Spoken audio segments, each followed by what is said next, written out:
Hello everyone. Alright, so this video is intended for you to watch for the lesson that is on Wednesday, November 4th. This is day 2 of The Giver. I just want to be very clear that these slides are posted on Google Classroom. If you cannot find them, they are listed under The Giver assignments under classwork. So you'll find them under The Giver. You view the question, and the slides are actually under the question. They are attached right here. Okay. One thing to be aware of as you complete journal assignments is that they are viewable by the public, so please be appropriate and please be aware that anything that you share is viewable by other students. And you can go back and edit your responses as you see fit. Okay, so second day of The Giver. What are we doing? All right, so yesterday on Tuesday we discussed the cover of the book The Giver.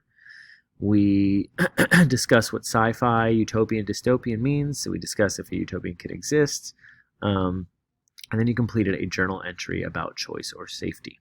Okay, so today in your writer's notebooks, first thing I'd like you to do, and you can pause after I say this or after you read it, is in your writer's notebooks, make a list of the things that make your life worthwhile, enjoyable, and exciting. I want you to take this seriously and honestly and write this in your writer's notebook. All right, so you can pause this and do that now. All right, so I'm thinking, as far as I go, that one thing that makes my life worthwhile are my pets, my friends, my family, my wife, my job, my students, and really just like the perception and the idea that I have that I can make an impact. I know that I have a short time on this earth and I want to use it wisely. Second part of this activity is a free write about, and this is just, you're going to write for 5 minutes in your notebooks. Write about how your life would be changed if those things were taken from you. If my wife, my pets, my freedoms were taken from me, how would my life change? I might spend my life fighting to get those things back if they exist, right? Like, so I'll go ahead and pause now and just write for a few minutes. How would your life be changed if those things were taken from you? All right, welcome back. Hopefully you wrote some good stuff down. You kind of, your internalized thoughts were put onto paper. So one thing that we're going to be discussing is it important to follow rules? Yeah? No? Why? Why not? What are some rules and the reasons that we have rules in the first place? Why do we have rules? I hear a lot of people say, like, this should be common sense or that's common sense. But the thing is common sense is common, but it doesn't mean that everyone has it. So we do have to have rules, right? Like for a lot of us, there are crimes that are common sense not to commit, but tons of people still commit them. Why is that? So, what you can do in your writer's notebook is you can just create like a T-chart, kind of shaped like that, right? T-chart.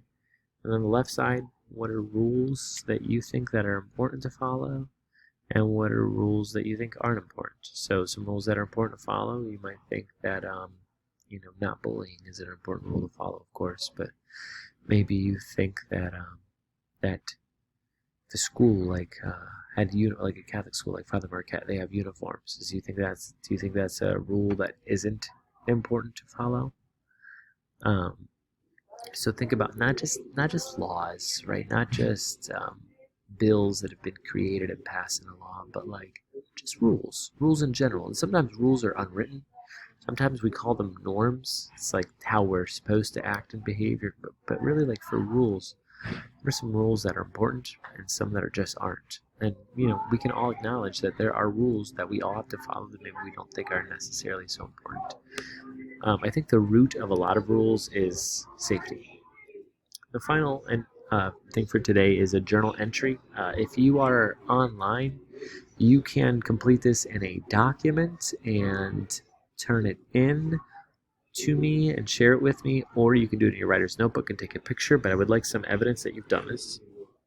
What I'm looking for is, so it's a journal entry number 2. think about some things, 5 at least per 3 categories, that you do every day or most days. Maybe it's Monday through Friday, maybe it's just Saturday, Sunday. Classify each activity as one that is totally your choice, one in which you have some choice, and one when you have no choice at all. Okay, so we've got some examples here, right? So some things that are maybe your choice are you play a sport, go skateboarding, go for a bike ride, play some PlayStation, or Among Us. Some things that are your choice. Maybe it's your choice to walk. Maybe you were offered a ride, but you prefer to walk.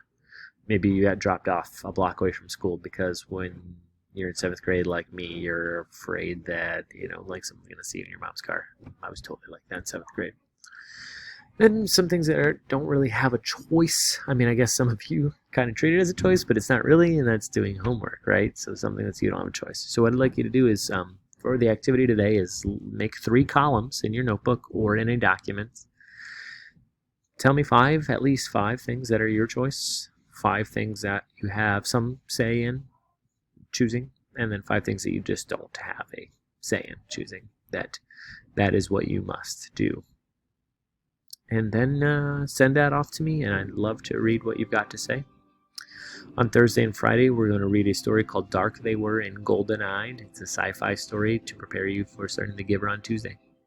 I wish you all the best of luck with your journal entries. Please send me an email if you have any questions. On another note, spooky stories have all been graded. Feedback has been provided either on your document or through Flipgrid, wherever you submitted it. And your book projects should have been turned in on Monday. I will not accept any late book projects after Friday at 3 p.m. Okay, best of luck to you all, and take care.